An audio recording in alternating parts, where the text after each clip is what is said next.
Well, hello there. I'm so glad you could make it for more great stories told around a cozy fire. Welcome to Cozy Horror with me, Dr. Plague. Let's get these great stories started and see what we can find to talk about today. Let's get things started off with a story about one of your favorite subjects, cats, I'm sure. Let's hear a children's story that's anything but, about a place where even cats won't go.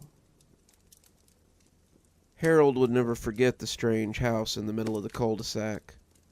There were all sorts of rumors about that house, but most were just the stories children made up to explain strange things. The local kids said that the woman who lived there was a witch. They said that she kidnapped and ate children. They said that if you went by that house at night, you could see strange lights coming from the basement, and sometimes you could hear screams after dark.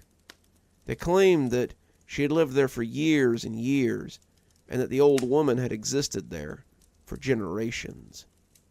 When Harold asked his mother about these things, she said that Mrs. Renfro was just a lonely old lady who lived all alone. However, his friend Davy Parker insisted that she was a witch. If she's just a normal old lady, how come animals won't go into her house? On that, he was right. Not all animals, Harold supposed. Mostly just cats. Cats would not come anywhere near Miss Renfro's house. There were many strays on the road, cats squatting in people's yards to hunt mice or snakes, but none of them would go anywhere near Miss Renfro's house. The cats wouldn't even use the sidewalk in front of her fence. You could watch them sometimes, as they stopped at the fence line and crossed the street instead, risking being hit by traffic instead of walking near her home. It was as if there was a magnetic pulse around the place that repelled members of the feline race. She owned cats, of course. The boys had seen her take many of them into the house, all of them hissing and yowling as they battered against their carrier. Once they went in, though, they never saw any of them again. There was talk around town that the local animal shelter wouldn't give her cats anymore. They said that she'd been housing about 4 to 5 a year for as long as anyone could remember. But when a well check found that none of the cats were on the premises, they had stopped letting her foster them. That didn't stop her from getting them, though. She had traps that she set up around town and worked out a deal with the local dog catcher to bring her cats when he found them. Mr. Barley was not what you would call a nice guy. He was mean enough to dogs, and most people would believe that he would trap cats for her. His son Thomas was a big brute, known for throwing bags of animals into the local river for entertainment. He'd been picked up by the police a time or two for hurting people's pets, and that kind of behavior was usually learned from somewhere. Harold and his friends, Ralph, Stephen, and Davy, had been watching the house for as long as they could remember. Mrs. Renfro never decorated for holidays. She never handed out candy for Halloween. She never returned any of the balls or toys that might land in her yard, and chased away anyone who tried to retrieve them. No one ever went there to sell magazines or chocolate bars for school fundraisers, and if they tried, they were always chased away. Mrs. Renfro was a sour old woman, somewhere in her late 50s or early 60s, but there was talk that she might have been older than that. Harold's mother told him about how Mrs. Renfro had acted the same way when she was a kid. It couldn't have been the same Mrs. Renfro, though it does look just like her. She constantly ran kids off her property, or yelled at those who rode their bikes too close to the fence. She was a sour old crone, but this must be her daughter or a cousin or something. The Mrs. Renfro that I knew would be older than dirt by now. She told the boys this story as they sat eating watermelon on the back porch one summer, and it sparked a real fire in them. They wanted to know more about Mrs. Renfro, and in their minds, it could absolutely be the same one. Her reputation for being a wicked old witch had been cemented in the minds of most of the town's children. The idea that she had existed there for multiple generations wasn't as far-fetched as Harold's mom had thought it was. So, as they started their school break, the boys began spying on their reclusive neighbor. Like the nerd he was, Ralph wanted to start with the boring bits. "We should go to the library. We can see if they have the same Mrs. Renfro that lived there when Harold's mom was a kid." "And how are we going to do that?" Davy asked. "You know they're not going to let a bunch of kids go and look at records like that. Those kinds of things are only for lawyers and policemen." The two had argued about it, but in the end, they had decided that some good old-fashioned surveillance might be their best option. So, they had staked out the old lady's house for the next week. The boys left on their bikes around daybreak and got a good spot on Davy's front porch. Davy's house was right across from hers on the cul-de-sac and had the best view of her front yard. They stayed and watched the house until the streetlights came on, all of them racing for home before they got into trouble. The streetlights meant it was dinner time, and missing dinner would make their mothers into bigger monsters than that mean old witch, Mrs. Renfro. After 5 days, the boys hadn't seen much, besides Mrs. Renfro coming home with a new cat in a carrier. Davy was getting frustrated as the sun set on Friday afternoon. "This is stupid," he said as he threw his binoculars against the grass. "We've given up 2 perfectly good baseball games, a bike race with Mark Hollister, and a chance to go to the movies on Thursday, just to watch this old lady's house." "Well, how else do you think we're going to find anything out?" Harold asked. Davy thought about it for a minute, and then he got an idea. He went inside, and the other 3 boys heard him talking to his mother. He was using his pleading voice, the voice he put on when he was trying to convince her to give him some money or let him do something. They all knew he would manage whatever he was after. Davy's mom was a soft touch, and always had been. After a little back and forth, they heard him exclaim how much he loved her and come back outside. He had his chest puffed out as he came to join them, and a smile that made him look like the cat that had caught the canary. "Ask your parents when you get home tonight if you can stay on Saturday. I think most of the good stuff happens after dark, so we can watch from the front windows and catch it." They all agreed, saying that sounded like a great idea. Davy's dad, a trucker who was on the road more than not, was still off on a delivery. Davy's mom was the doting sort, who loved to give her son whatever he wanted. That meant that even if they didn't catch Mrs. Renfro in anything, they could still play Super Nintendo or watch scary movies in his room. Even if they didn't solve the mystery of the neighborhood witch, it would still be a fun night. To no one's surprise, their parents agreed to let them stay the night, and as the sun began to set Saturday night, all 4 were in the living room with their binoculars out. Davy's mother had told them to not make too much racket and gone up to read in her bed. They were trying to be sneaky, but anyone could have seen the binoculars hiding underneath Mrs. Parker's gauzy curtains in the living room. It had been a slow day on watch, and the boys hadn't seen Mrs. Renfro leave her house all day. They supposed she might have snuck out while they were eating lunch or munching on the pizza that Davy's mom had bought them, but they doubted it. Her old van was still in the same position, and the package the postman had left that morning was still sitting on the doorstep. It had been an all-day event, and the boys almost vibrated with excitement as they watched the sun set behind her creepy old house. As darkness began to fall, Stephen said he thought he saw something from one of the basement windows. They all looked in that direction, and sure enough, there was something going on down there. A weird funhouse glow was coming from the windows, a soupy green color, like you saw in scary movies.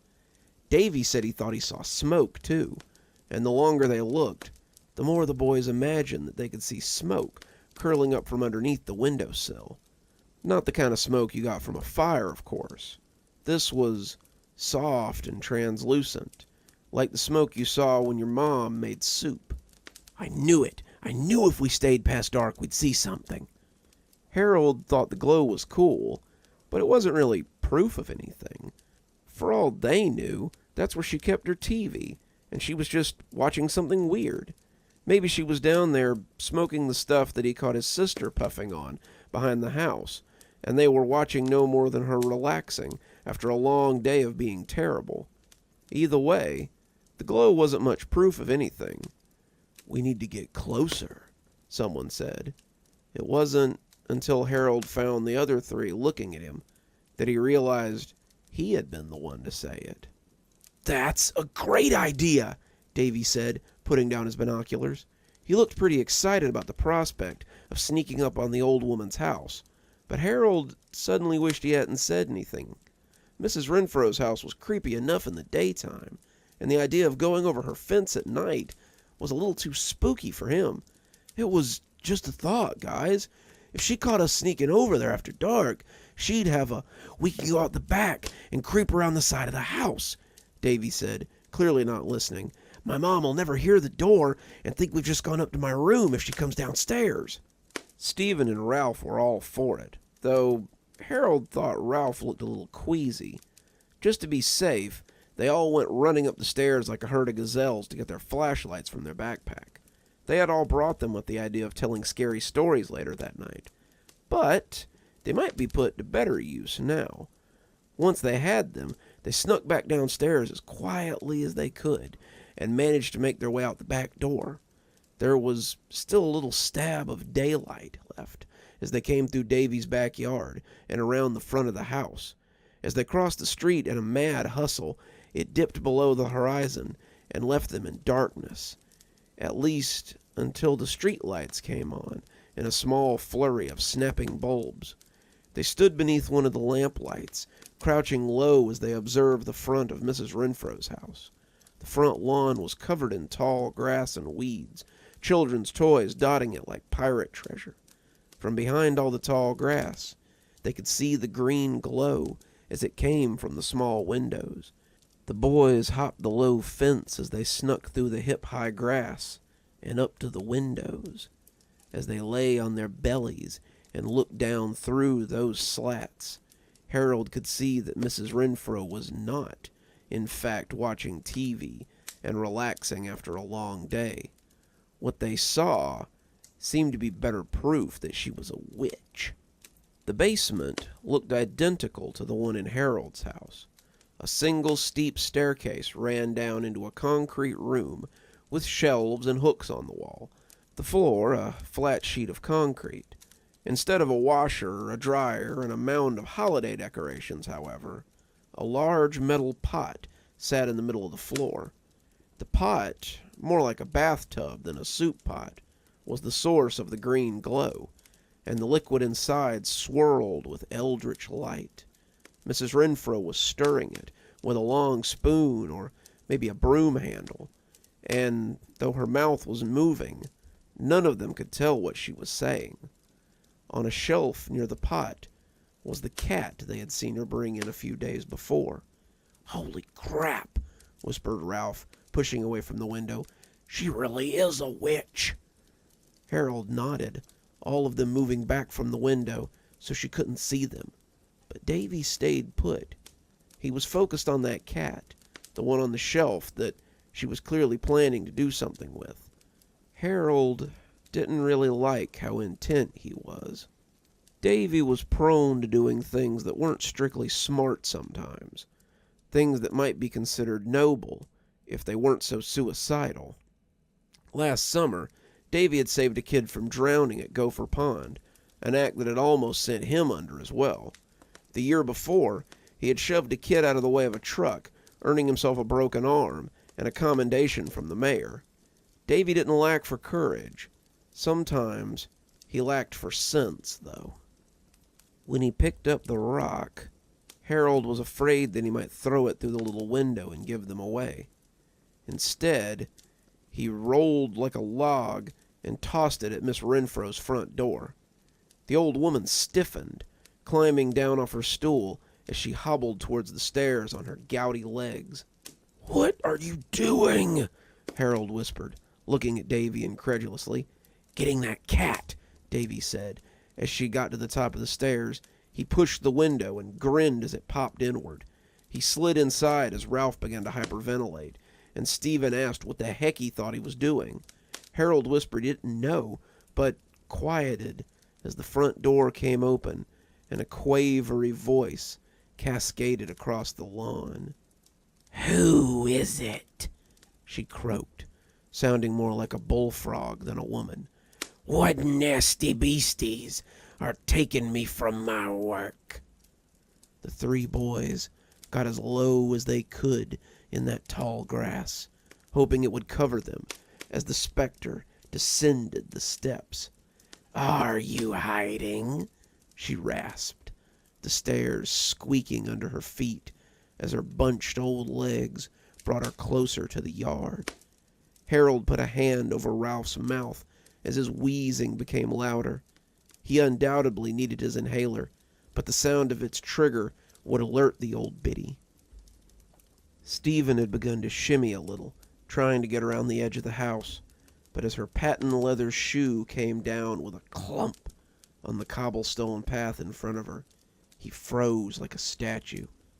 If she had a flashlight, they'd be seen, but Harold didn't think she had one. She hadn't turned on the porch light either, and with any luck, her old eyes wouldn't see them if they stayed absolutely still. She took a step into the grass, and Harold almost pulled his hand away as he felt Ralph's tears touch his skin. She took another, and Harold thought she might be casting a spell before he realized it was just Stephen, quietly praying. She took a third step, and Harold shut his eyes tight as he hoped beyond hope that she wouldn't see them. The seconds slipped on for an indeterminate time, but finally she turned and hobbled back up the stairs. When the door closed, they all breathed a sigh of relief before pulling back to the window to see if Davy had been caught. Not only had Davy not been caught, but as they caught sight of him, he was lifting the cat carrier off the shelf. He had taken the stepladder that the witch had been standing on and was reaching on tiptoes to grasp the side of the cat carrier. None of them could hear if the cat was cooperating, but it didn't look as if Davy was going to manage to get the cage off the shelf without dropping it. Harold had just shimmied to go help him when the croak of the witch brought him up short and sealed Davy's fate. "What in the hell do you think you're doing?" she screeched, and Davy must have jumped because he was suddenly falling towards the tub of glowing liquid. The cat carrier fell to the concrete with a smack, and a small white animal shot out like a cannonball as it tore off towards the upstairs. It ran right between the startled legs of the crone, but she was more interested in the boy that was now bobbing in her cauldron. They both began to scream simultaneously. Mrs. Renfro doubled over, falling down the stairs as she clutched at her stomach. She was still when she came to rest on the concrete, but Harold could see her twitching as whatever was happening took effect. The tub could not have been deeper than a foot or two, but Davy was suddenly splashing like a drowning man. He was shrinking, his skin growing taut and spotted, his hair growing gray and brittle. His teeth fell out, floating in the soup before dissolving into nothing. His eyes joined them, his skeletal hands still grasping at hope. As they watched, their friend shuddered out a last few moments of his life, his body dissolving as he sank into the tub. They ran screaming from the yard, thundering into Davy's house as they went to find the closest adult they could. The police were there before they could finish telling it all, and the 4 squad cars lit up the cul-de-sac like a Christmas light show. Harold's father was amongst them, being one of the deputies for their little town, which was how Harold found out more than he strictly wanted to the next day. Harold had gone home with his mother, Mrs. Parker speaking with the police as she begged them to find her son. He had gone to sleep on the couch under the scratchy afghan his mother had crocheted, and dreamed about the pool of liquid in Mrs. Renfro's basement. In the dream, Davy's skeleton had burst out of it as he stood beside the cauldron, grabbing him and trying to drag him in, It screamed and screamed, his ears ringing with it, and when he tossed and turned his way off the couch, he awoke to find his mother and father talking in the kitchen. Old Biddy was kinda nuts. She had all these books and diagrams, satanic stuff. She had this big tub of liquid down there. The coroner thinks it's acid or something, but they aren't really sure. He paused, and Harold almost heard the shudder in his father's voice. They found bone fragments at the bottom of the tub. They aren't sure, but they think they might be human. Did they find any sign of Davy? His mother asked. Not really. They can't be sure that the bone fragments are his, but if the boy's story's right, I guess they'd have to be. I hope that terrible woman rots in prison, his mother half whispered, expressing more venom in her words than Harold had ever heard from her before. Not unless we find her, he said unhappily. She was gone when we arrived. How far could she have gotten? She'd have to be pushing 100. I don't know, but the journals I found will stick with me for a long time. He shuddered a little, and Harold peeked around the corner of the couch to snoop on his parents. She was killing cats. She talked about how she would drown them in that tub and steal their lives. Steal their lives? Cats were supposed to have 9 lives. She was stealing their lives to stay alive. She was so delusional. She thought the cats were keeping her from dying. The journal entries went way, way back, long before you and I were born. She was a sick woman who believed she'd lived for centuries. Mrs. Renfro's house sat empty for a long time. The families that moved in never stayed for long. They always said the same thing. They told the realtor that the house was lovely, but they felt watched while they were there. The toys disappeared from the yard, reclaimed by their owners, but Harold and his friends never returned to that house again. Davy's family moved away a few months after his disappearance. His mother couldn't deal with the loss of her son, and his house was soon occupied by a new family. Time went on. Harold and his friends returned to school. People forgot about Davy and Mrs. Renfro. A news story began to circulate, though, as the stories always do. Kids claimed to see a young woman walking the streets at night. She would lure children away, singing to them and telling them how she wanted to play. She was said to be luring more than a few teens away as well, though Harold doubted she had offered to play with them. There were reports of people missing, but never enough to spark much panic. They could be chalked up to runaways or kids lost in the woods, and the town continued. Harold knew that they were more than stories, though. He saw the woman outside his window most nights. He and Stephen and Ralph. She called to them, telling them to come and play. She told them that Davy missed them, and they could see him again if they wanted. When they refused her or ignored her, she would go into the woods behind their houses, disappearing into the shadows. Sometimes they could see a strange green glow from the woods late at night.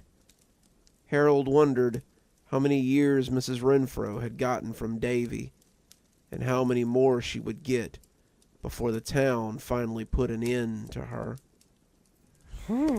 Let's hope you don't run afoul of anything like that the next time you happen to be in the woods.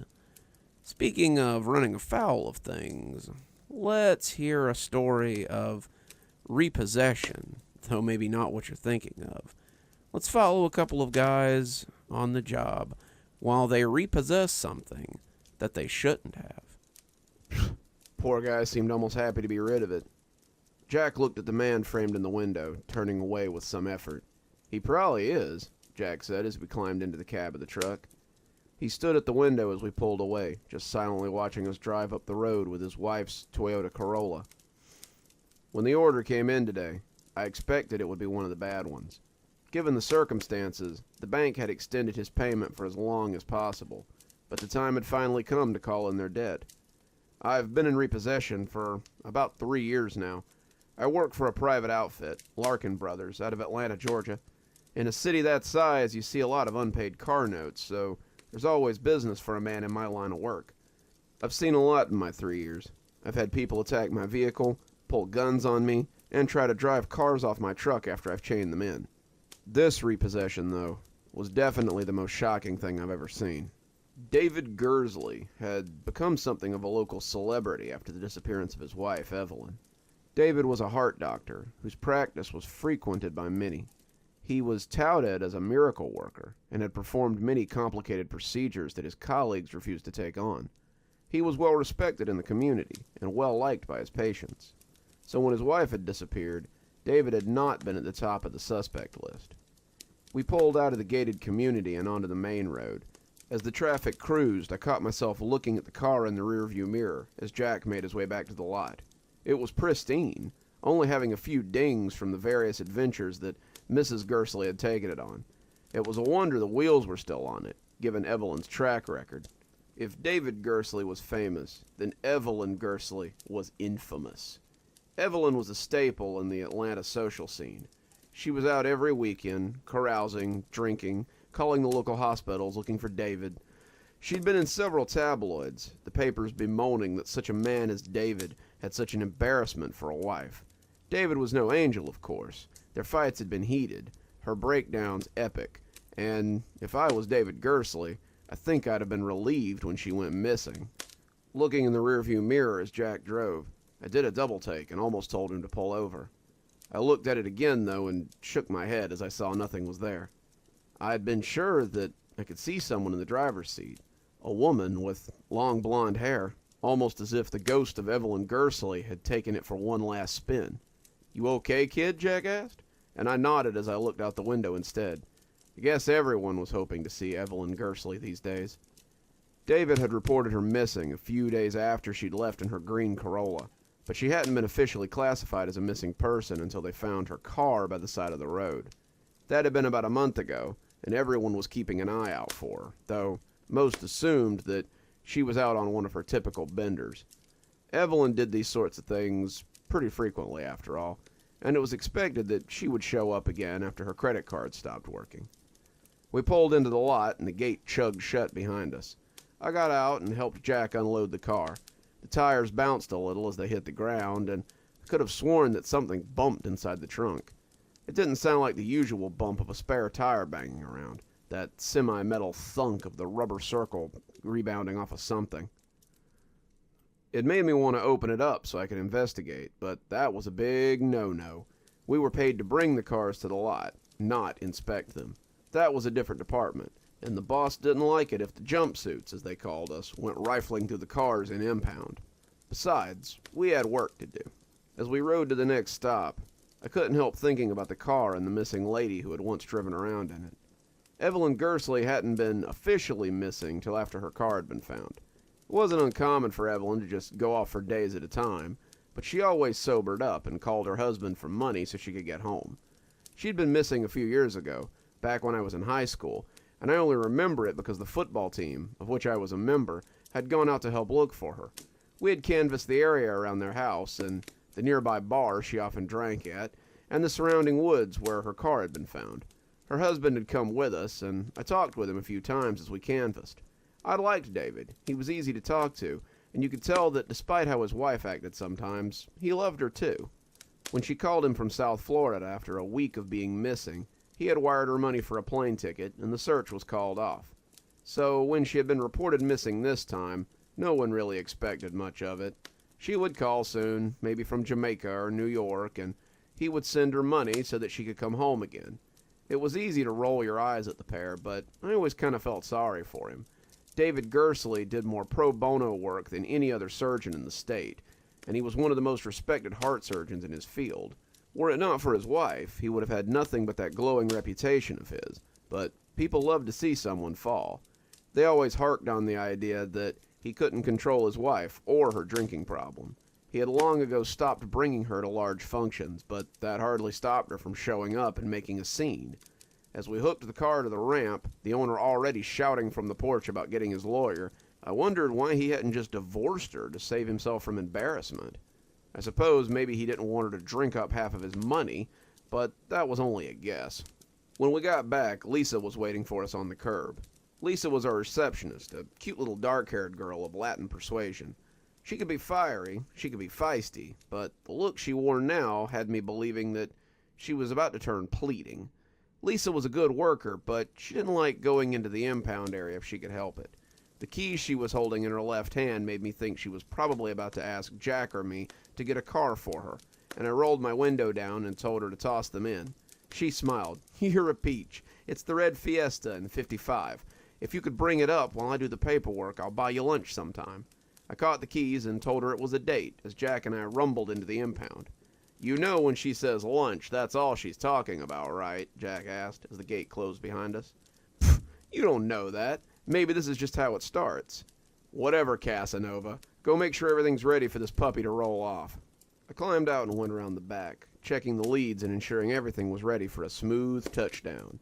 As I watched the car begin to lower, a loud and unpleasant process, my eyes strayed to the green Corolla we had parked earlier.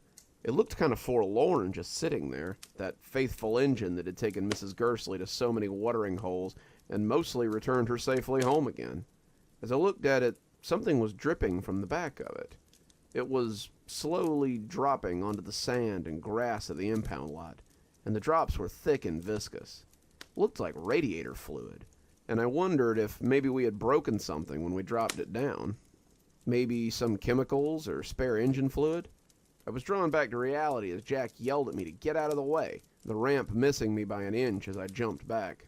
I helped guide the car back, unhooking the chains when it was level, and Jack groused at me for daydreaming as I came back to the cab for the keys.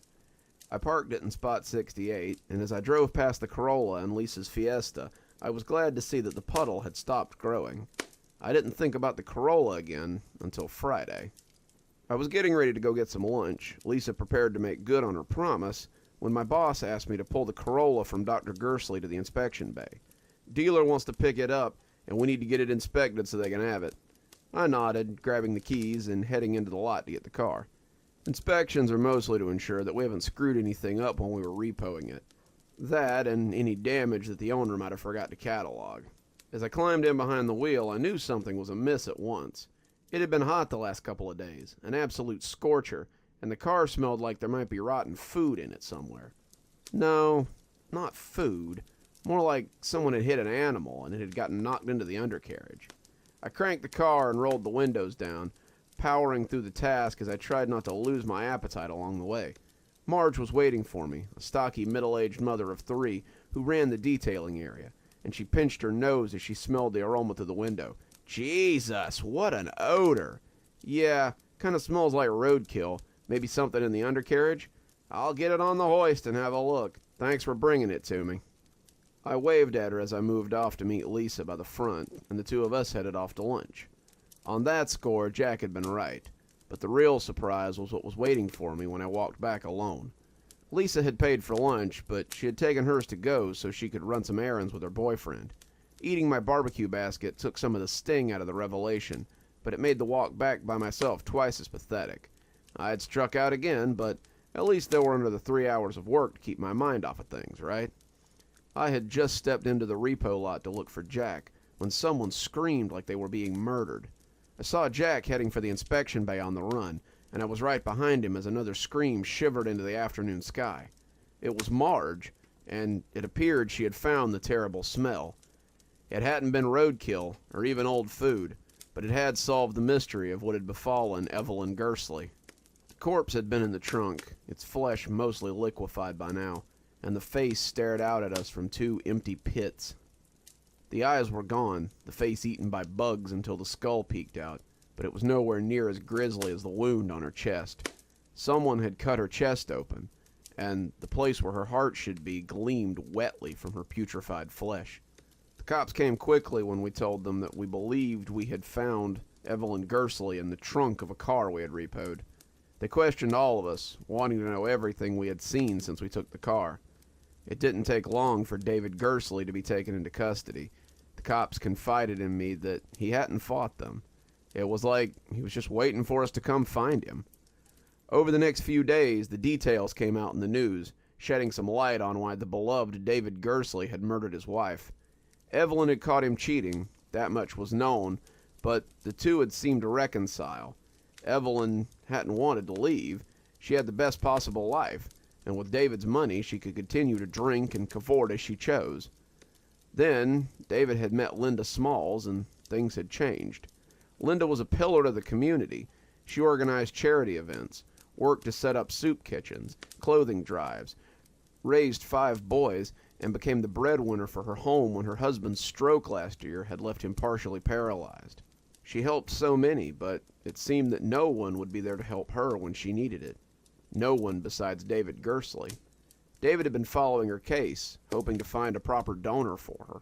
She had some rare blood type, the same blood type as Evelyn, come to find out, but the two couldn't be more different. David tried his best to find her a donor, but as her time grew closer, he realized she wasn't going to find a new heart in time. Not unless he took some drastic measures. He cut out his wife's heart, using the skills he had developed over years of doing the same for patients, and donated it to Linda Small anonymously. The revelation had caused a lot of stress in Linda Small, but she's taken the opportunity to do work with the sacrifice that he made for her. I think back on that every now and again, telling the new guys about it now that it's my turn to drive the truck since Jack retired last year.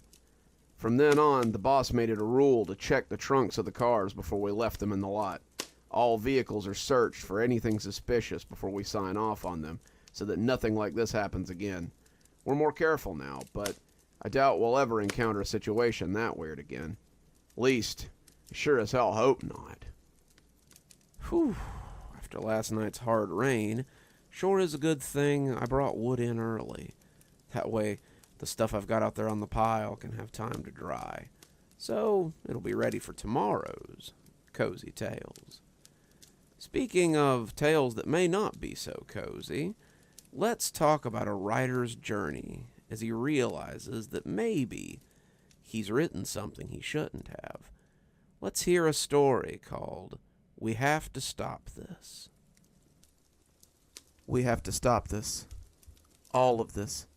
We have to stop writing, we have to stop reading, and we have to stop spreading these things around. As I sit here in my 1-bedroom apartment, I can feel him looking at me. He's closer now. I can see him pacing in the corner. When he sees what I'm writing, I'm not sure what will happen. I've been writing these stories, these things, for so long. I've polluted the world with this filth, but I'm done. These stories, these abominations have ruined my life, like no drug or drink ever could. After tonight, though, I guess I'll never have to think about them again. I don't want you to think it's always been this way. I haven't always been a worthless waste of space. I was married once. I was married to an amazing woman who loved me. We had a little boy. We had a new house. I had a job that I loved. We had friends. We went out. We had a life together. That was before I found the creepypastas. I've always been a fan of horror. Horror films, horror comics, horror stories. Pretty much anything scary. I remember when I was 6, I watched The Shining with my mom. While I didn't sleep at all that night, I remember relishing the squirming feeling that lived in my guts. From that day forward, I was hooked. I watched anything and everything. Even cheesy films like Paranormal Activity or The Haunting of Sunshine Girl seemed to pique my adrenaline. The darker the movie, the more it appealed to me. I guess that's why I liked them so much. If I was afraid, then my adrenaline was pumping, and it made me feel more alert, more alive. Horror movies are how I met my wife, Lisa. We were both standing in line at the midnight showing of Texas Chainsaw Massacre, and began talking about horror movies as we waited to get our tickets. By the time we got inside, her friends had called to cancel, and I invited her to come sit with me. She was so cute, but turned out to be a total scaredy cat. She spent most of the movie hiding her eyes and squeezing my hand during the best parts. I didn't mind, though. I think I was in love by the end of that movie. 6 months later, we moved in together. To my surprise, we meshed well together. We didn't have the usual arguments over dinner or the division of chores. The house was brighter with her in it, and on our first anniversary, I proposed to her, and we made it official. My one-bedroom condo, our one-bedroom condo, I guess, was fine for a while, but when she told me she was pregnant, I knew it was time to find a bigger place. I do IT work for a pretty big company, so money for a house wasn't too big of an issue. With our modest incomes, we were able to get a nice 3-bedroom house in the city, and I put my condo up for rent. When our son was born, I thought it was the happiest day of my life. For a while, we were the picture of a happy family. Little did I know how quickly that would end. About 2.5 years ago, just as my son turned 2, a friend of mine told me about a new game on Steam called Five Nights at Freddy's. He knew I liked horror games, and he bought it for me as a late birthday present. I gave it a thorough playthrough, and though it was kind of cheesy, I felt like it was still an okay experience. The game, however, opened up a door I wished I'd left closed. I was so taken with the mystery of the game, the Bite of 82, the animatronics, the missing children, and it led me to search online for more info. That's how I stumbled across the creepypastas. They were great. How had I never seen these before? They were terrifying in a way I hadn't seen in years. I started with a classic, 1999, which was recommended because of the main character from the FNAF games, a giant bear. From the first time I read the story, I felt like there was something about it, something different. It prickled the hairs on the back of my neck, to be sure, but it also felt like something was watching me. I shrugged it off, just that scared feeling, like when you watch a really intense horror movie, and for a day or so afterwards you feel on edge. I spent the next few months engrossed in any creepypasta I could find. Jeff the Killer, Slenderman Legends, Smile Dog, Candle Cove, that one was one of my favorites, The Blue Man, all the SCPs. After a while, I'm ashamed to say that they became a bit of a mania in me, and I absorbed anything that I could lay my hands on. When I learned that there were several channels on YouTube that read them aloud, I instantly subscribed to as many as I could find. I would eat through months, years of archives in one sitting, and with my headphones on, I felt immersed in a world of darkness that no horror movie could simulate. The creepypastas created a world in my mind that no Nightmare on Elm Street or House of a Thousand Corpses could rival. It seemed like, when I had time, I was always listening to them, ignoring anything else. That's when things started to get really bad. It started with insomnia. I was plagued with nightmares that would wake me up several times a night. I'd wake up, certain there was something in the bedroom with me, but a frantic sweep would find nothing except a grumpy wife being woken up yet again by my nightmares. It got to the point where I was lucky to get 5 hours of sleep a night, then 4 hours of sleep, then 2 if I was really lucky, then 2, but only if I took sleep aids or drank myself into oblivion. My wife made me go see a doctor. He put me on medication, but that didn't work either. Then, at her wit's end, she made me sleep on the couch. That only escalated my night terrors, though. That feeling of being watched got worse and worse, and I started seeing something out of the corner of my eye as I listened to my stories. As I sat awake, using the fear to keep myself from nightmares, I would see the shadowy something as it huddled in the corner. It would creep closer and closer, just out of my sight, but always in the peripherals, until I'd snap my head around, and it would vanish. I started having trouble at work. I was always tired and short with my coworkers. One day the boss told me just to not bother coming back. My wife was furious, finally told me that it was my family or the scary stories. We argued, but my heart really wasn't in it. I, too, had come to understand by then that the stories were the problem. The stories were keeping me awake. The stories were keeping me amped up. The stories were making me paranoid. I needed to work. I needed to be a father. So I did the only thing that made any sense. I gave them up, cold turkey, at least for a while. I lasted all of 2 months. Without the stories, I started to slip back into a normal routine. I was getting to sleep on time. My job let me come back on a trial period that quickly became permanent. My attitude improved, and I was once again the man I had always been. It's funny, though, how we forget what set us down the bad path once we're back in the light. It was just a little bit at first, on my phone at work, then after my wife went to bed, or when I was on the toilet, and slowly the night terrors came creeping back in. I had relapsed hard, and before I knew it, I was listening to them all the time again. That's when my wife took our son and left for her mother's house. The nightmares got worse, and suddenly I wasn't sleeping at all. My temper would flare unexpectedly, and that was the last straw for my newly returned job. My friends tried to help me, but I became moody and unpredictable. Soon they stopped coming around too. I started drinking again, drinking to black out, to feel a few moments of blissful oblivion. My wife filed for divorce, unable to help me, and unwilling to watch me kill myself with these stupid stories. My parents stopped calling, agreeing with my wife that if I wouldn't stop on my own, they didn't want anything to do with me. Then, one day, I realized the stories were all I had left. Or so I thought. About a year ago, the stories weren't enough. I could see the thing in the corner of my eye more and more often, stalking me. One day, for no reason at all, I started writing my own stories. I'd never been a writer, far from it, but the act of writing worked as its own kind of talisman against the creature. Writing them seemed to keep them at bay, seemed to get the darkness out of me, and for a while things got better. I was getting 5 hours of sleep again. I was feeling better than I had in a long time, but the writing became just as much of a mania as the reading. The divorce proceedings went badly for me. She got the house, of course, and child support, and a lot of other things I would have fought for once. I didn't care. None of it mattered to me. All I cared about was the thing in the corner of the courtroom that kept growling and pacing. All I wanted to do was get this over with so I could get home to my writing. I moved out, went back to the condo we used to live in, and took odd jobs to keep the bills paid. I've sold blood, sperm, written terrible things for terrible people, and all to feed my addiction. I'm no better than some smack addict, no better than some worthless junkie who writes his fix every day. My wife keeps calling me, asking when I plan to see our son, who keeps asking where his daddy is. But I don't have time for them. I have to write. I have to keep this beast at bay.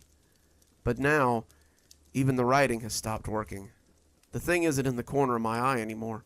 I can see him now. He's not even trying to hide. I'm afraid that he's very close to having me. God forgive me. He's stalking forward right now, and I can see his paws or feet or whatever they are as they make little divots in the carpet. I can smell his rancid breath as he grins with his lipless mouth full of teeth.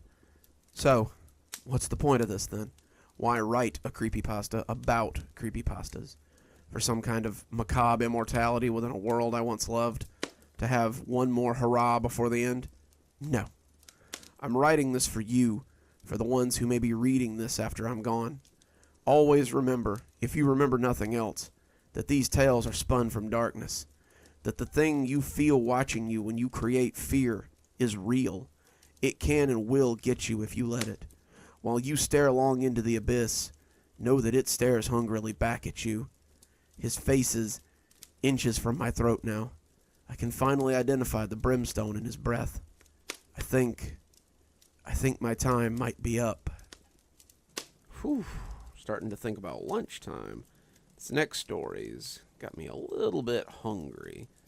It is about that time of day, though, I suppose. So, I suppose it's maybe time to break for a little snack.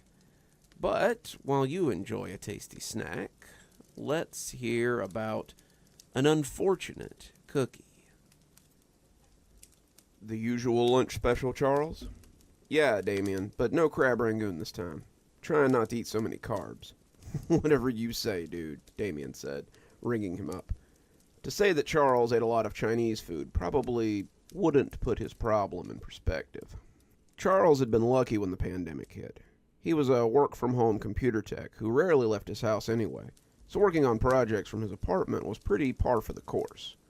He'd been getting lunch at Damien's for the better part of 8 years, and they had the best Chinese food within walking distance of his bungalow. Though COVID had put an end to him dining in, it hadn't stopped Charles from getting his fix. Quite the contrary, it had only made it worse. Charles ordered from Damien's 3 times a day. Breakfast was egg drop soup and early morning rice at 10.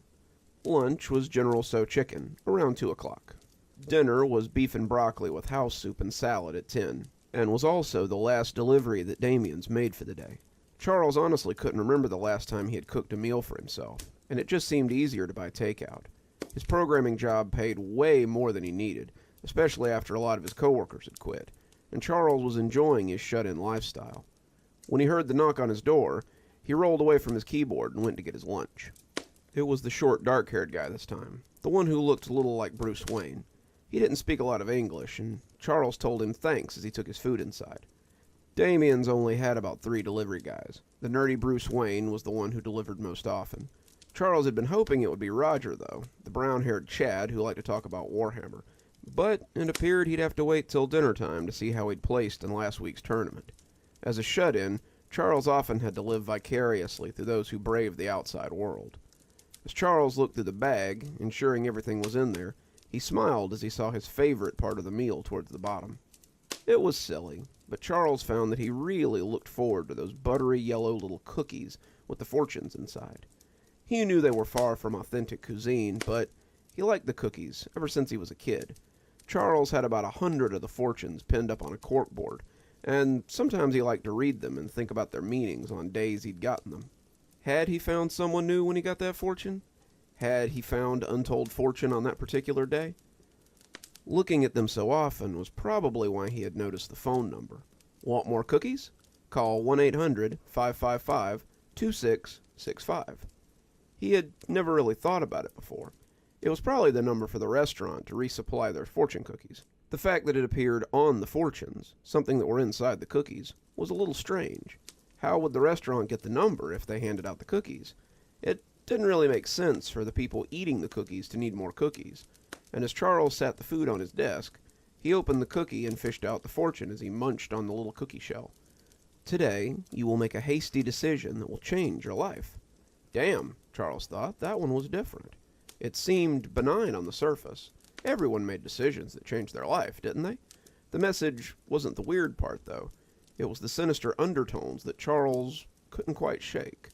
Not just any decision, but a hasty one. He ate the other half of the cookie before adding this one to the corkboard, looking at the phone number that sat under the lucky numbers. Want more cookies? Call 1-800-555-2665. Charles grinned, turning back to his desk as he opened the rest of his food and began to eat. Who wouldn't want more cookies? Charles worked well into the night. By 11, he had fixed the problem in the code his boss had sent him. One of the other coders had been a little sloppy in the parameters, and as a result had caused the program to crash as often as it returned anything usable. Charles had fixed it, emailing his boss about 10, and had started bumming around on Reddit as he thought about what to do with the rest of his evening. He wasn't ready to turn in yet, but he wasn't really interested in any of the games he had in his Steam library. He was just kind of wasting time as he scrolled through Reddit when he came to a weird post about strange phone numbers. The poster was talking about how he had called a number he'd found and how the guitar instructor had turned out to be a real creep. They claimed he had later seen the man on America's Most Wanted, but Charles thought the last bit sounded like bullshit. The comments mostly agreed, but some of them had talked about other weird numbers they had called. Massage parlors that had turned out to be brothels, contractors that had later robbed the house they had renovated, weird number stations that called back when you hung up, everything in between. The more he read, the more Charles thought about the number on the fortune cookie. It couldn't hurt to call. Maybe it would even give him a cool story to tell the strangers on the internet. He walked over to the board, cell phone clutched in hand, as he read that old familiar legend again. Want more cookies? Call 1-800-555-2665. Charles dialed the number in that stilted way that people do when they dial a new number. He had to go back and try it again after putting the number in wrong the first time, and when it started ringing, Charles assumed that a machine would get it. They would probably just bury him in a phone tree, and he would never actually talk to a real person. Either that, or the number would ring twice and then tell him it had been disconnected. They had probably had these cookies out for a while, and the number would have changed or been liquidated altogether. The third ring had barely started when a bored-sounding woman picked up the phone. Hello? Charles blinked, and the woman had said hello once more before he finally shook it off and answered her. Yeah, I was calling about the cookies. Wonderful. We'll send them right out. Don't you need my address or my... No, sir, it's all taken care of. Thank you for your call. Then she hung up, and Charles was left staring out into space. Well, that had been weird, he thought. He figured it might be time to get ready for bed. The phone call had weirded him out, and he had another long day tomorrow. As he snugged down under his covers, he couldn't help but glance over at the fortunes on the corkboard. He wondered how long it would take them to send the cookies to his house. Would they send them all at once, or would this be a situation where they sent a few at a time? He fell asleep dreaming of the buttery little fortune cookies, and when he woke up, he decided that he must still be dreaming. His hands wrapped around the plastic film of a single fortune cookie, and as he opened it, he could smell the flaky aroma of the pastry inside. When he broke it open and felt the crumbs fall onto his chest, he opened his eyes and realized that it was no dream. The fortune cookie was tucked under his pillow, as if the tooth fairy had left him a buttery treat instead of a quarter. Charles looked at the fortune as he ate and was surprised to find not a fortune, but a thank you note. Thank you for your business. That was when he remembered the phone call from the night before. It was weird, but he couldn't see how the two could be connected. He must have just imagined eating the fortune cookie last night. Charles had no idea how it had gotten in his bed, but it was a nice surprise, nonetheless. He put in a call to Damien's, and when he sat down on the couch, the phone ringing as someone no doubt ran to grab it, he heard the crinkle of cellophane from under the couch cushions. Reaching under the cushion, Charles found another wrapped cookie, this one slightly broken from being sat on. "Hello? Charles, you ordering?" Damien's voice brought Charles back to reality, and he munched on the cookie as he placed his morning order. He was soon eating his breakfast, the cookie out of his mind, but he would think back on that day and decide that that had been the first appearance of the strange cookies. The next day, Charles found 12 individually wrapped cookies. They were all scattered around the apartment. They were tossed haphazardly around, some under the couch, some as far as the kitchenette. Charles couldn't exactly put them off as something he'd forgotten or misplaced. How had they gotten so spread across the living room? Then his eyes fell on a small takeout bag in the trash, and he felt like he knew the answer. Roger had delivered his food this morning, and he remembered telling him about the number he'd called to get more cookies. Roger had said it sounded a little spooky, and told him to let him know when the cookies arrived. Charles had gone to get his wallet so he could pay him, leaving Roger at the door. That must have been when he'd tossed the cookies into his house, probably thinking he was being funny. Charles nodded as he collected up the cookies, the explanation reassuring him until he remembered that it was almost time for dinner. Roger had delivered his food around 11, so how did Charles not notice the cookies for 8 hours? He put it out of his mind as he picked up the phone so he could order his dinner. The next day, Charles found 20 of the cookies scattered around his house again. Not all at once, of course. Charles had sat down to eat his breakfast when he found the first one under the couch. Then he stumbled across the line of 10 or 12 cookies stretched over the couch and to the far side of the kitchenette.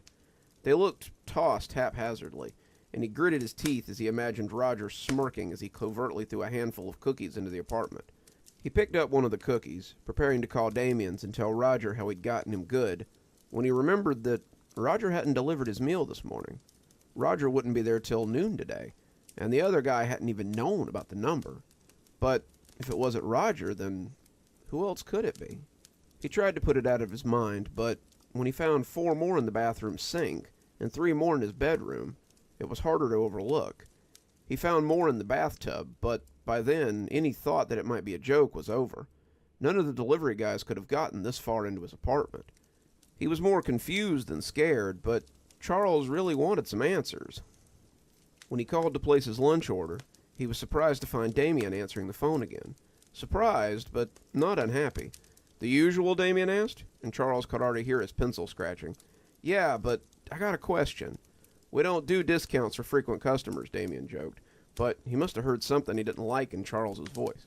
"No, nothing like that. I was wondering about where you get your fortune cookies from." "My uncle orders them. Why do you ask?" "Well, I recently started finding them around my house.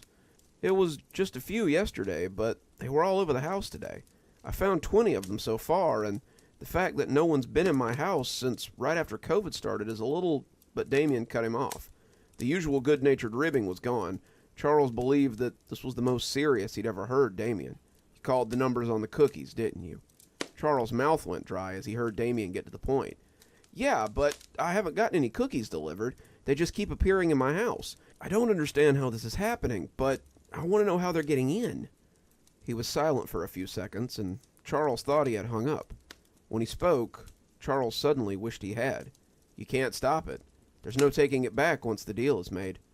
He hung up on Charles then, and they refused to take his calls. Charles was on his own, it seemed. On the third day, Charles found his couch covered in cookies, and he estimated there were about 50 in all. That was when Charles called the police.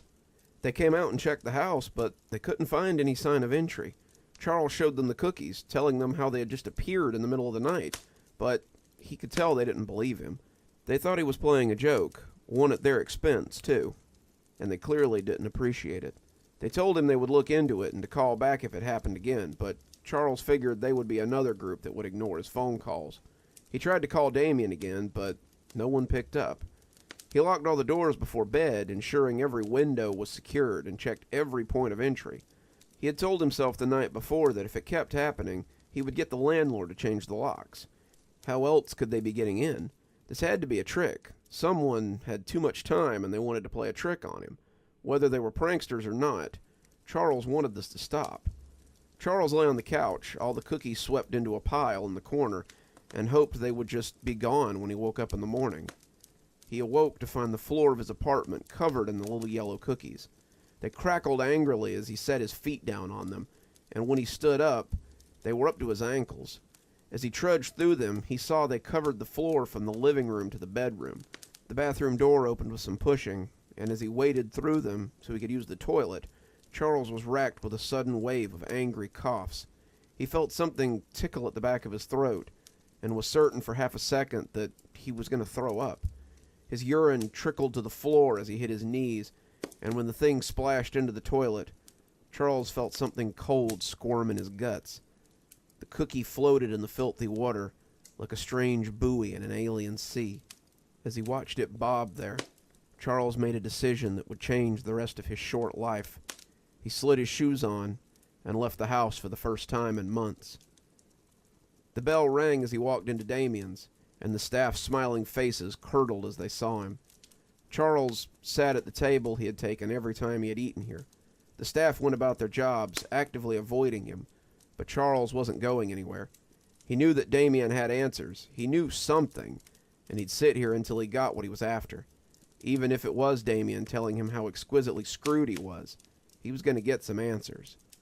Damien let him sit there for close to an hour, before finally coming out. "I told you there was nothing I could do. You've been cursed. Don't you understand that? The least you could do is not spread it around." "You know something about this, though," Charles said, glaring at him from between his steepled fingers, "and I'm not leaving until I get some answers." Damien turned his head away, seeming to think about it before finally telling Charles to wait. "Without you calling in an order at 10, I can finally close this place up on time. Wait till then, order whatever you want, and I'll take you to someone who has answers." Charles scoffed. "I can't just sit here all day." Damien only shrugged. "If you want answers, then I guess you'll have to." With little choice but to wait, Charles ordered some lunch. The staff kept his drink full, and Damien was true to his word. Charles ate when he was hungry, drank when he was thirsty, and used their facilities sparingly. He couldn't help but imagine his poor apartment as it filled up with the buttery little cookies, and the longer he sat, the more anxious he became. Where was Damien taking him later? Who would explain the situation? Someone else who had called the number? As the sun set behind him, Charles wanted to go with him less and less, but knew that he needed to more and more. As the crowds faded and the restaurant emptied, Damien finally came out and told him it was time to go. "We can take my car," he said, indicating a small hatchback out front. The car ride was short. They drove a few streets towards a small cluster of family homes that ended in a cul-de-sac. Charles could see several people wave at Damien as he drove towards the house at the end of the turnabout, and the sight of that place made him a little wary. Where the others had well-maintained lawns and houses that looked well-kept, this house they stopped in front of looked old and ready to fall down. The grass was mostly sand, patchy and limp, and the front porch was covered in boxes that looked ready to be shipped. The place looked abandoned, like a hoarder's house, but Charles could see people coming and going through the front door, most of them carrying boxes like the one on the porch. Damien killed the engine and looked at Charles. "You sure you want to know? It won't change your fate." Charles nodded, unable to damn himself with his words, and Damien climbed out and set off towards the house. Charles followed meekly enough after, but it wasn't until he got to the porch that he realized what those boxes were. He didn't need to read the foreign characters to know what was inside. The open box contained a bunch of familiar yellow cookies that Charles had come to hate. Whoever owned this house was packaging the fortune cookies in boxes. When Damien opened the door, a cascade of wrapped fortune cookies slithered onto the porch. "It's even worse than usual," Damien mumbled, wading into the sea of cookies as he beckoned Charles forward. The inside was even worse. The house was full of boxes, and the pair had to wade through the hip-deep sea of fortune cookies. Charles could see others wading through them, shoving them into boxes as they took them out. Charles could see a kitchen and a den as they waded through the house, and Damien seemed to be leading him towards the back. As they made their way down a hallway towards the back bedroom, the cookies got thicker and thicker. Damien knocked on the door, calling out a name Charles didn't understand. "Uncle?" Damien asked, a strange gurgling coming from inside. "Uncle, I got a guest who wants to meet you. May we come in?" There was another gurgling response, and Damien invited Charles inside. Charles was surprised to find not a room full of cookies, but a neat and tidy bedroom. Inside was an elderly man in striped pajamas, his dark hair plastered against his skull, and his unreadable eyes floating dully in his wrinkled face. His sallow skin clung to his bones like a bleached corpse, and if he hadn't turned to acknowledge Damien, Charles would have thought he was dead. "Good to see you again, Uncle," Damien greeted him. "This is my uncle, Dallin. He once owned the restaurant that I own now, but he made a miscalculation. He was trying to cut costs, and when he saw that he could get more cookies by calling the number, he gave it a try. At first it was wonderful.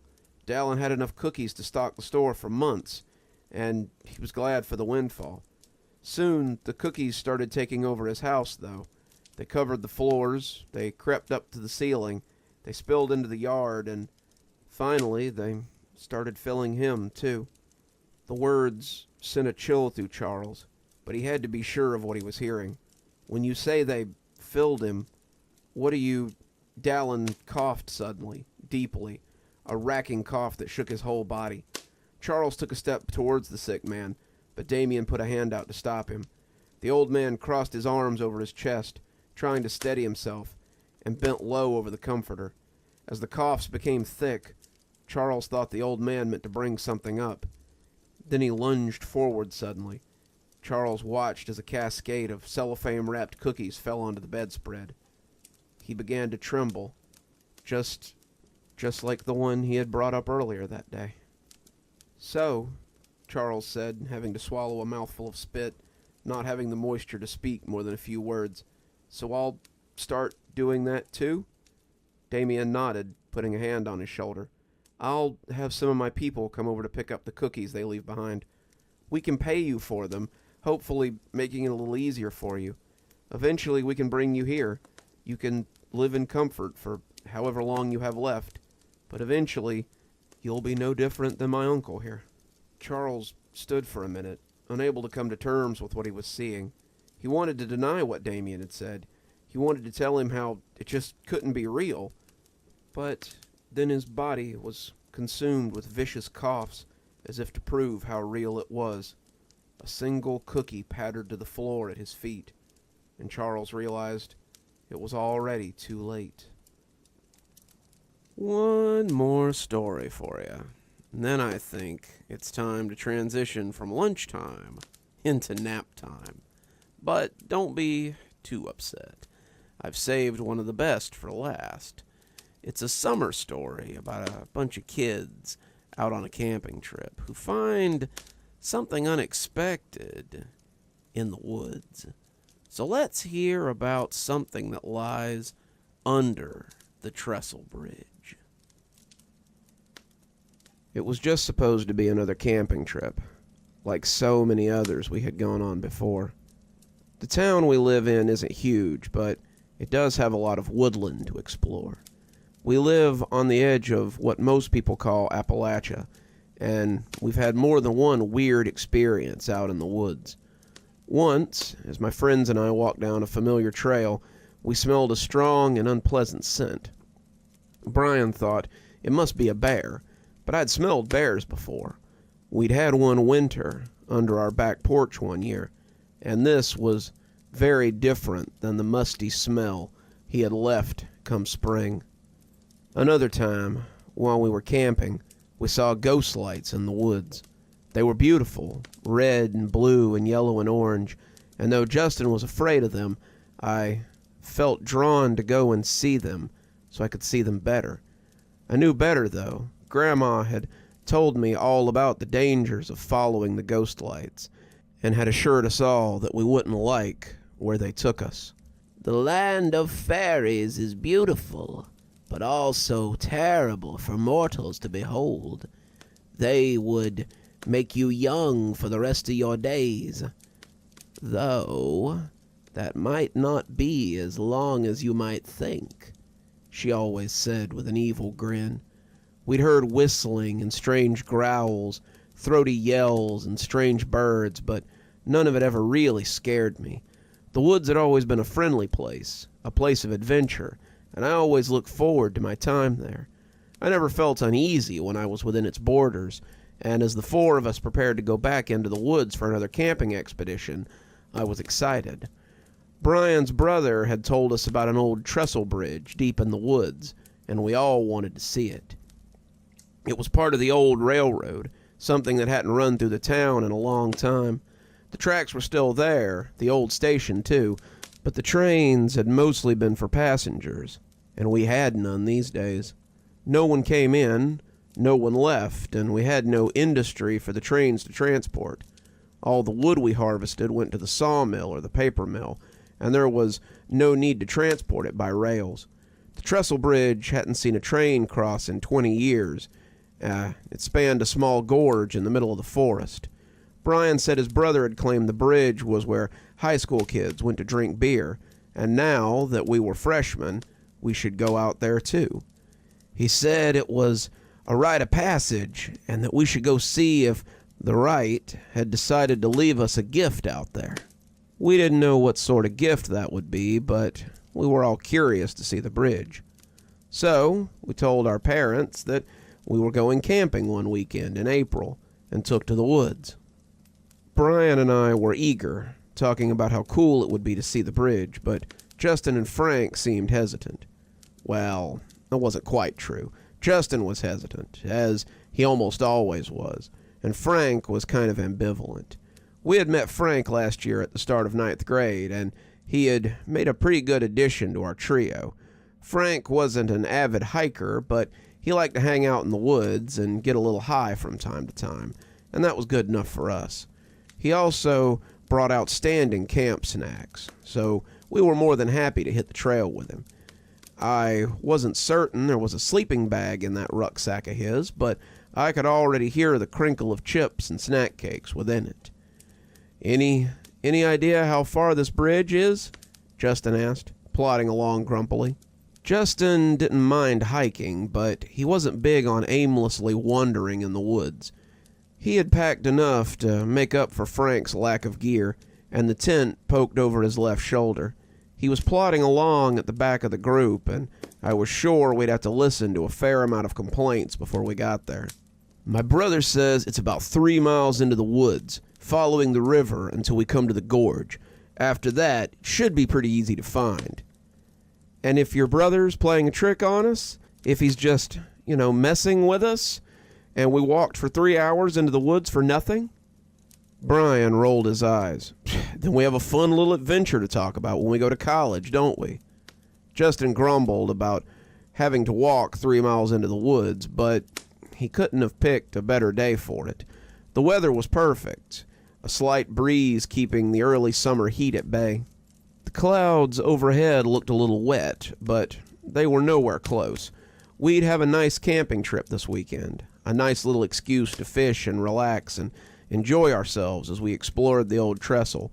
The woods around the town were full of things like that, and we'd explored old houses that had been retaken by the underbrush or abandoned vehicles that sagged amongst the leaves. When we were in the 7th grade, we even found an old concrete culvert out there that led into an underground cave that looked a little spooky in the light of our flashlights. The farther we walked, however, the less certain I was that the clouds wouldn't be a problem. The deeper into the woods we went, the more the smell of rain surrounded us. Brian smelled it too, and our pace increased as we kept heading deeper in. Maybe it was just a little rain. Maybe it was just a short downpour, and maybe we could get past it before it soaked everything. When we came to the gorge and I saw the rising skeletal edifice of the trestle, I breathed a sigh of relief. "There she is, boys," Brian said, sounding surprised to have found it at all. "Looks pretty wrecked," Frank said, tossing a stub of cigarette into the gorge. "We aren't actually gonna go up on that thing, are we?" "Well, yeah," Brian said. "That's kind of the only reason we came here, wasn't it?" "You might, but I don't care what kind of surprise is up there," Frank said. "I ain't going." He had plenty of time to rethink his statement. Just because we had found the gully didn't mean we had made it to the trestle. The closer we got, the more I could see that for its age, it really was in amazing shape. It was less skeletal than I had thought, and looked more like a covered metal bridge. The underside of the trestle was a dark cave, the shadows thick and deep, and I really didn't want to explore the underside unless we really had to. Something about it made me uncomfortable, and as we got closer and closer to the base, the whole thing seemed to grow.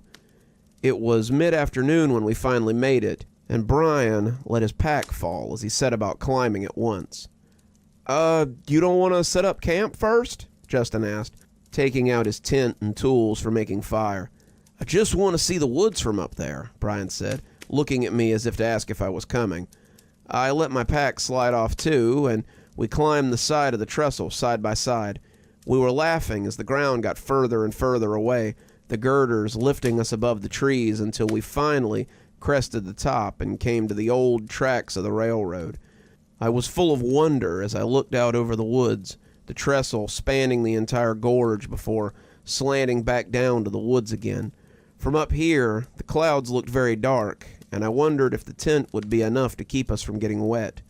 "Check this out," Brian said, dangling his feet over the edge as he looked down into the gorge.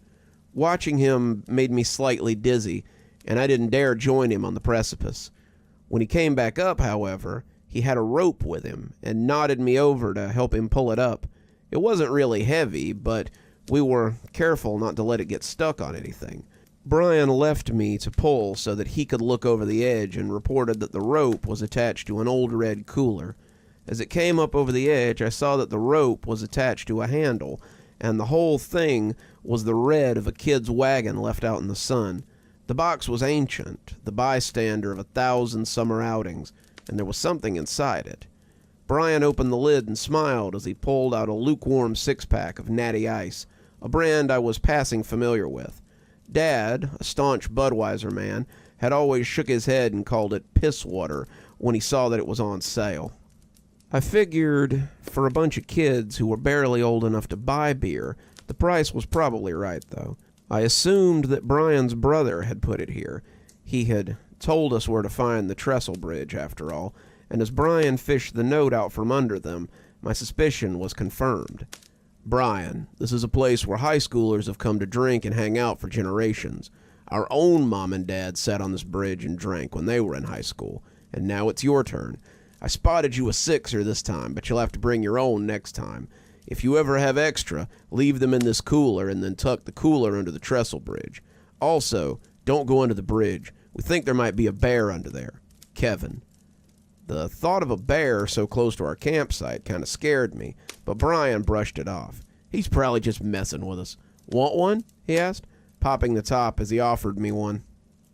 I hesitated. I'd never drank before, but I figured just one couldn't kill me.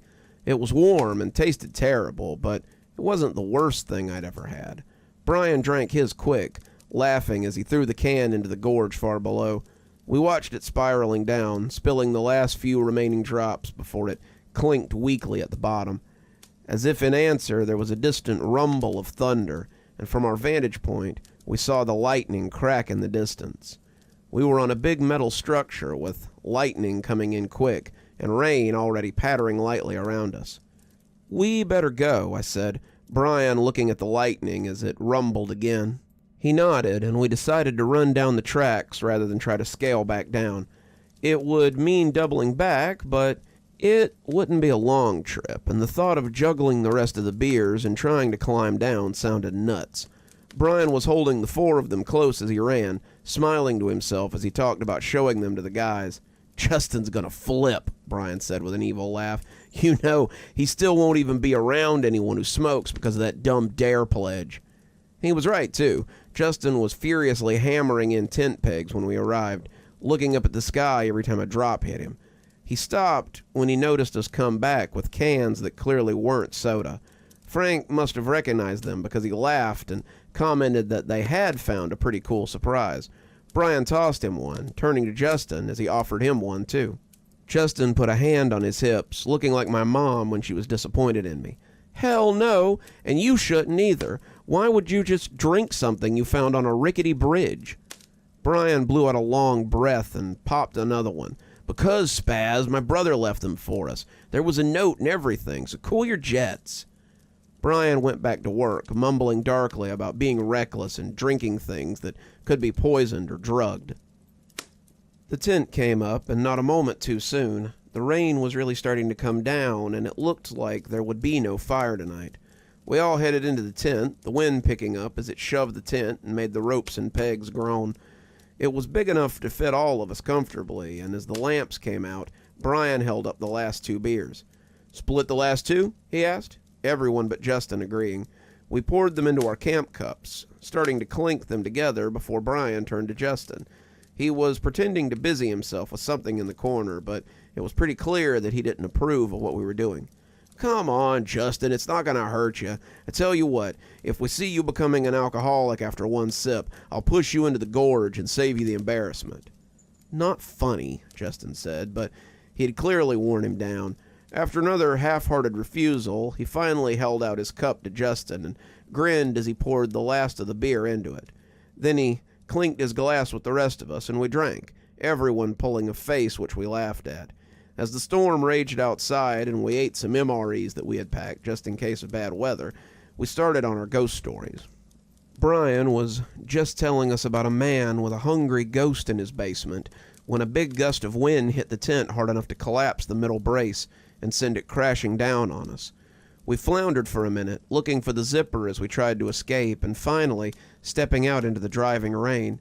It was still afternoon, the sun an angry line amidst the storm clouds, and I turned as I heard someone struggling with the tent. Justin was trying to pull it, the wind threatening to take it from him with every gust. "Come on," he shouted. "Help me get it under the trestle. It should work as a windbreak." I remembered the warning about a bear, but Brian just shouted back that it was either the bear or the rain. "Besides," he said, "if we see one, we'll just run like hell." It was hard to argue with him while the rain was coming down, so we all grabbed a tent post and moved it into the dry cave created by the trestle. Unlike a lot of train trestles I had seen in movies and on TV, this one was enclosed. I'm still not sure why, but it worked out well for us that day. We knocked in the tent pegs and sat in the tent as we watched the rain come down in buckets outside. Our stuff had gotten a little wet, but we hadn't brought anything that couldn't take a little water. As the light gave way to dark, we started breaking out the lanterns and cards, settling in for the night as we listened to the rain. As I lay there watching Justin and Brian play their 4th or 5th game of Magic the Gathering, I started hearing something besides the rain. It was a deep rumbling, like something snoring deep under the metal bridge. I thought again about Brian's brother telling us there might be a bear under there. I didn't really want to get eaten by a bear in my sleep, and if we were going to have to move again, it was better to do it now. I took out my flashlight and started looking into the shadowy depths of the trestle, but there was nothing to be seen. There was some thick-looking mud under here, some of it having made little stalagmites on the ground, but I couldn't see anything sleeping under there. It wouldn't make a very good den, I reflected, as I shone my light around. It was open on both sides, with the gorge coming in about 30 feet from our tent. There was really nowhere for anything to live down here, but as I swung the light from left to right, I could still hear that weird breathing. On a whim, I pointed it up and under the bridge, and that was when I saw it. First I thought it was a bunch of bats clustered together, but when it flinched under the beam of my light, I knew it was just one big thing. It was a huge bat, way bigger than me, with its large leathery wings pulled up tight around it. It was clinging to the bottom of the trestle bridge, and I imagined that It had been a bad spot to hang when the trains were still in order. I spotted a slight movement to its left and found a second one, hanging not far from it. In total, there were 4 of them, and when one of them shifted its wings and looked at me with a red, unhappy eye, I turned off the flashlight and zipped up the tent. The guys had some strong words when I started turning off lanterns, but I told them to be quiet and get down. "What?" Frank asked. "Did you see something out there?" "Was it the bear?" Brian asked, keeping his voice low as we hunkered down. "What bear?" Justin asked, but I waved a hand at them, trying to get them to be quiet. "It's not a bear," I hissed, but about that time, there was a weird sound from outside. It sounded like a high-pitched yawn as something came awake, followed by the rustle of wings. The talk in the tent had ceased now, and you could have heard a mouse fart. In the dark of the undercroft, we heard something huge and leathery take flight, rustling the canvas of the tent as it left the darkness. A second took flight a moment later, and I heard water cascade down as it shook the top of the trees. We all lay on our stomachs, panting for breath as we listened for more. I had seen 4, and only 2 had left so far. When something hit the ground about a foot from our tent, Justin had to slap a hand over his mouth to stop from screaming. The hushed remnant squeaked from between his fingers like a deflating balloon, but if the creature heard it, it never showed any sign. I could see the vague outline of it as it rose to its full height, and as it flapped its wings and took flight, the tent rustled like it had been in the wind. "Is that all of them?" Brian asked, 3 sets of eyes turning my way. I started to tell them that there had been a 4th, but that was when the 4th fell on top of the tent. We were all very lucky, all things considered. It landed right in the middle of the tent, shattering the plastic pole and sending the plastic material falling down around us. The creature's toenails scrambled across it noisily as it tried to find purchase, and when it took off, I was afraid it would simply carry us off with it. Instead, it just ripped a hole in the top as it flew off, and all of us were left reeling as we lay under the canvas. After a few minutes, it was decided that we would take our sleeping bags and our backpacks and leave the tent behind. We spent a miserable night huddled under the biggest tree we could find. We probably looked like fat caterpillars as we hunkered under the roots of that big tree, but we were as dry as could be managed. We all kept looking towards the skies, afraid the giant bat things would come after us, but they never did. We didn't talk, we didn't dare, and when the sun came up, we made our way out of the woods. We arrived at my house cold, scared, and unwilling to talk about what we had seen. My parents probably thought we had run afoul of something like a bear or a cougar, but they had no idea. That was about 2 weeks ago, and we haven't been back in the woods since. Just knowing that those things are in the woods makes us not want to be there after dark. It's a shame because the woods were our spot, our sanctuary, and now it seems tainted. Brian doesn't even leave the house after sunset these days, and Justin looks at the skies when he's walking. Frank says he doesn't really want to talk about it, and I think he's stoned a lot of the time. I dream about it sometimes, the way that big red eye looked at me when I shone my flashlight on it, and I can't help but wonder what something that big eats. I think it will be a good long time before I talk any of them back into the woods, and our camping days may be at an end. I think that'll do it for our great stories today. But don't be too upset. I'm sure we'll have more stories tomorrow, and the next day, and the day after that, when you join me back here by the fire for more cozy horror with yours truly, Dr. Plague. Until then, I'd like to wish you all a wonderful day and a spooky evening.